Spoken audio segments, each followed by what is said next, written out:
Uma primeira palavra para o dono da casa, para o Sr. Provedor. E para dizer ao Sr. Provedor que já conheço há muitos anos, ele continua sempre jovem, mas é a mesma força da natureza há muitos anos, que é com muita alegria que aqui estou, a consagrar aquilo que é uma das peças da sua obra, ou melhor, da obra em que tem especial responsabilidade. É uma grande satisfação, como Presidente da República de Portugal, aqui estar nesta inauguração formal, saudando a iniciativa desta misericórdia, saudando a sua liderança, saudando uma obra que é para o bem de todas as gentes de Boticas. Também gostaria de saudar o Sr. Presidente da Câmara. Há pouco foi dito que eu tinha vindo aqui, de facto, uns meses atrás. Mas eu não sou assim tão distante de Boticas, porque Celúrico de Basto não fica muito longe de Boticas. Se pensarem bem, eu sei que as estradas não são muito boas, mas quer dizer, não é propriamente uma distância infindável. Quer dizer que eu já tinha vindo a Boticas várias vezes, conhecia os encantos da terra e das pessoas e também os encantos do que se come em Boticas. E o que se come e o que se exporta, e o que se vende para todo o país e para todo o mundo. E, portanto, não é que eu não volte para fruir desse prazer noutra ocasião, mas agora o apelo que nos chama é um apelo social. Deixemos depois para outro ensejo a oportunidade de regressar a esses encantos de Boticas, que são muitos, muitos. Uma outra referência que eu gostava de fazer é ao Sr. Presidente da União das Misericórdias.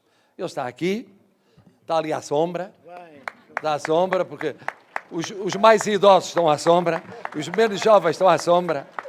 Bom, nós jovens estamos aqui ao sol, a ver se crescemos, mas para dizer ao Sr. Presidente da União das Misericórdias que percebo a sua alegria ao associar-se a este momento, como a alegria de muitos provedores e responsáveis de muitas misericórdias de todo o país.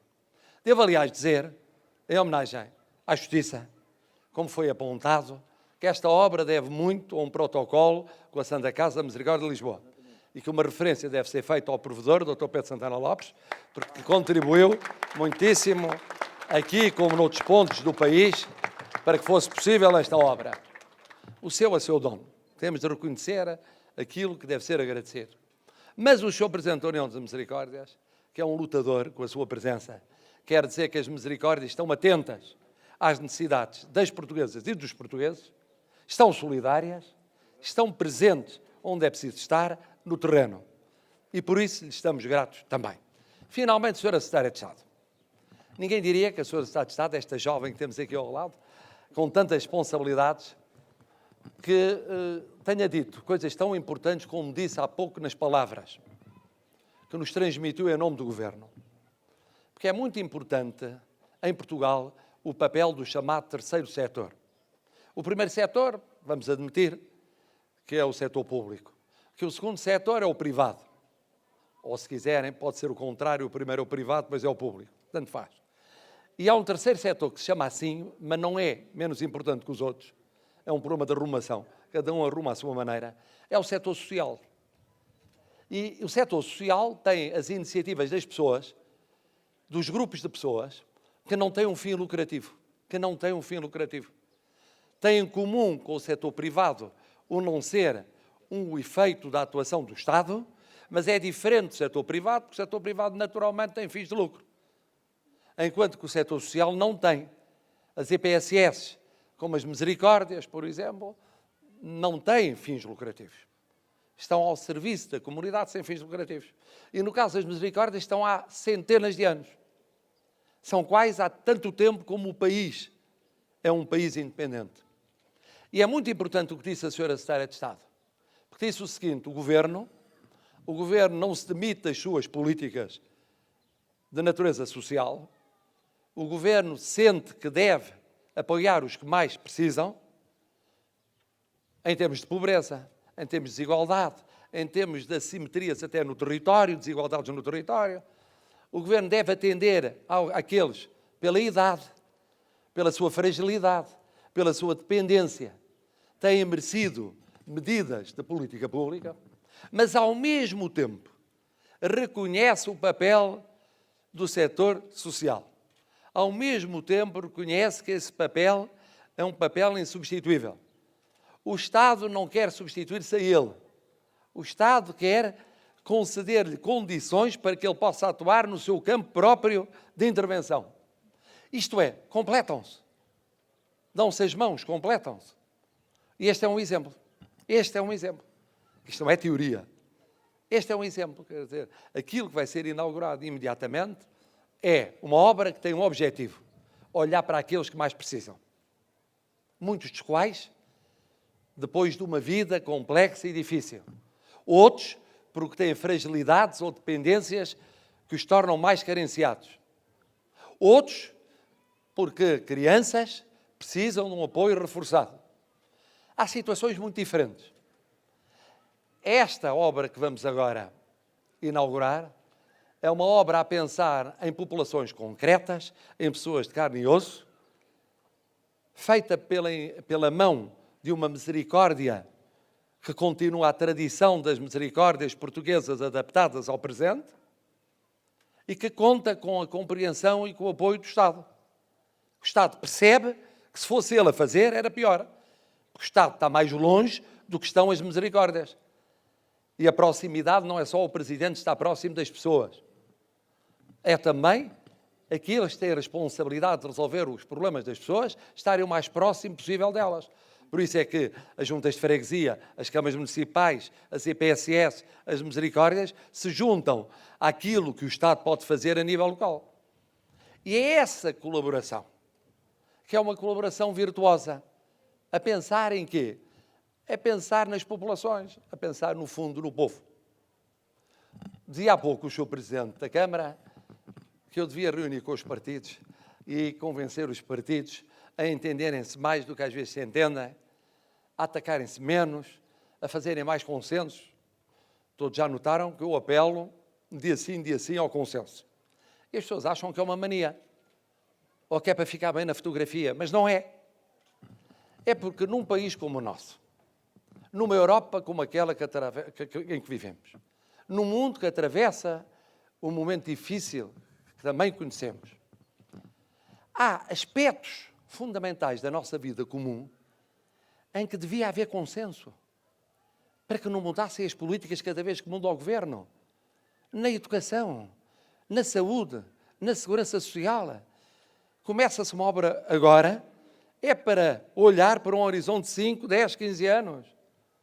Não é para olhar para um horizonte de 4 anos, ou pouco mais. Não. Dir-se, e o Presidente da República tem a noção disso? Tem a noção disso. Tenho eu, como tiveram os sucessivos Presidentes da República. Os partidos têm o seu papel a desempenhar. São eles que têm um papel fundamental na democracia. Exprimem opiniões diferentes, apresentam candidatos diferentes. Nas câmaras, como nas freguesias, como na Assembleia. Têm esse papel a desempenhar. Agora, em aspectos que são tão importantes e tão duradouros, era útil que houvesse um maior entendimento. No essencial, depois podem ter preferências nisto ou naquilo, mas no essencial, quer dizer, a estrutura da rede de tribunais, não estar a mudar todos os 4 anos. A rede escolar, adaptar-se, mas não estar a mudar todos os 4 anos. Nem como o essencial do sistema de ensino, nem como o essencial da durabilidade e sustentabilidade da segurança social, bem como no essencial da rede de saúde. Pode depois haver mudanças, porque a vida é feita de mudança. E o Presidente está atento, Sr. Presidente da Câmara. Pode ter a certeza que eu de manhã, à tarde, à noite penso nisso. E que não sabe, mas que faço permanentes contactos. Estou permanentemente atento àquilo que é possível fazer para que, nesses domínios, que são fundamentais, haja a maior aproximação possível entre portugueses. Porque havendo aproximação entre portugueses, há aproximação entre partidos. Só mais uma nota para dizer que também o Portugal próximo, isto é, a presença do Presidente da República aqui, não é uma mania do Presidente. Não é o Presidente querer andar a correr o país à força. Não. É que as pessoas precisam mesmo de comunicar, precisam mesmo de desabafar, precisam mesmo de sentir que se está próximo. Nem que mais não seja para entregar uma carta que eu depois levo à noite. Eu não tenho a oportunidade de falar com todas e todos, mas já recebi dezenas ou centenas de cartas nestas deslocações. Nem que mais não seja para chamar a atenção para um problema, ou para uma questão, ou para ser o autarca a chamar a atenção para isso. Eu não estou a dizer que os anteriores presidentes não tivessem feito isso, fizeram. Só que hoje é mais necessário. Há 40 anos era menos necessário, porque apesar de tudo, a relação entre o poder e as pessoas era mais distante. Há 30 anos já era mais necessário. Há 20 mais, há 10 mais.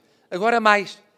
Porque as pessoas estão próximas pelas redes sociais, estão próximas pela internet, estão próximas pela televisão. E não estão próximas em carne e osso, muitas vezes, daqueles que são os que têm a responsabilidade pelos destinos da sociedade. É esse o objetivo. E por isso fico grato por estarem tantos aqui, a este sol, que nos ilumina e que nos estimula, porque quer dizer que Boticas está solidária com esta obra. E Boticas não veio aqui para ver o Presidente da República. Veio aqui para dizer, em boa hora temos esta obra, que é uma obra para nós, para o novo povo, para o nosso povo, para as nossas populações, para aqueles que mais precisam entre nós.